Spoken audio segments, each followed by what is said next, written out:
Hello बच्चों, let's see the question. In the following question, a statement of assertion A is followed by assertion of reason R.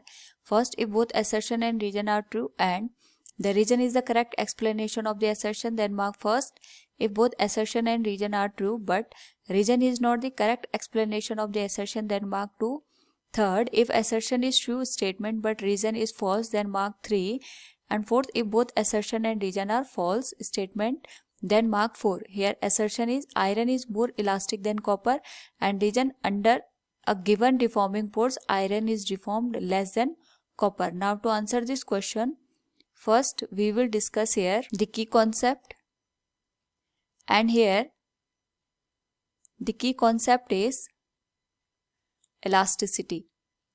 First we will discuss here the elasticity. उसके बाद हम यहाँ पे दोनों जो statement given है उनका यहाँ पे एनालिसिस करेंगे। तो यहाँ पे जो इलास्टिसिटी होती है ये हमें बताती है कि अगर हम किसी भी ऑब्जेक्ट पे यहाँ पे एक्सटर्नल फोर्स लगाते हैं और एक्सटर्नल फोर्स लगाने पे जो हमारे पास मटेरियल होता है इसमें एक्सटेंशन या कंप्रेशन होता है according to the applied force. उसकी वजह से जब हम यहाँ पे एक्सटर्नल फोर्स को रिमूव कर देते हैं तो जो मटेरियल होता है उसके जो पार्टिकल्स होते हैं या मॉलिक्यूल्स होते हैं उनमें जो रिगेन करने की कैपेसिटी होती है टू इट्स ओरिजिनल पोजीशन, इसी को हम यहाँ पे इलास्टिसिटी का नाम दे देते हैं। जिस मटेरियल में रिगेन करने की कैपेसिटी जितनी ज़्यादा होती है वो उतना इलास्टिक मटेरियल होता है।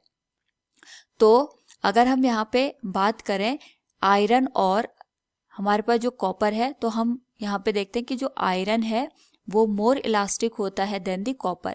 क्योंकि अगर हम यहाँ पे इसको दूसरे वे में भी समझें तो जो हमारे पास इलास्टिसिटी होती है ये हमारे पास हुक्स लॉ को फॉलो करती है, दैट इज स्ट्रेस और स्ट्रेन डायरेक्टली प्रोपोर्शन में होते हैं, और वी कैन से स्ट्रेस और स्ट्रेन का जो रेशियो होता है ये कांस्टेंट रहता है।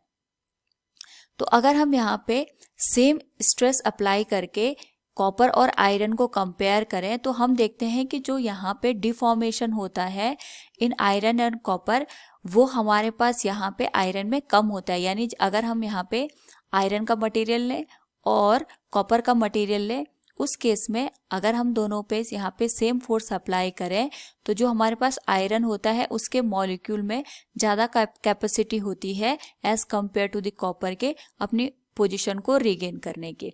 तो हम कह सकते हैं कि यहाँ पे iron is more elastic than the copper. This is correct statement, and under a given deforming force iron is deformed less than copper.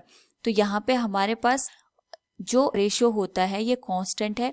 इसी से हमें ये पता चलता है कि यहाँ पे अगर हम डिफॉर्मिंग फोर्स अप्लाई करेंगे तो यहाँ पे जो आयरन है ये जो अपनी ओरिजिनल पोजीशन है उसको क्विकली ये रिगेन कर लेगा, जिस वजह से यहाँ पे ये डिफॉर्म नहीं हो पाता। यानी इसके जो मॉलिक्यूल्स और पार्टिकल्स होते हैं इनमें जो सेपरेशन होता है अपनी ओरिजिनल पोजीशन के कंपैरिजन में वो कम होता है as compare to the copper. Copper में डिफॉर्मेशन आपके पास ज़्यादा होता है क्योंकि यहाँ पे जो इलास्टिक प्रॉपर्टी होती है वो कॉपर में as compare to the iron कम होती है। तो we can say here reason is also correct. So यहाँ पे जो आयरन है वो मोर इलास्टिक है देन कॉपर, और इसका ये रीज़न होता है कि यहाँ पे जो डिफॉर्मिंग फोर्स होता है फॉर आयरन वो हमारे पास कम होता है as compare to the copper. So we can say here both assertion and reason are true and the reason is the correct explanation of the assertion.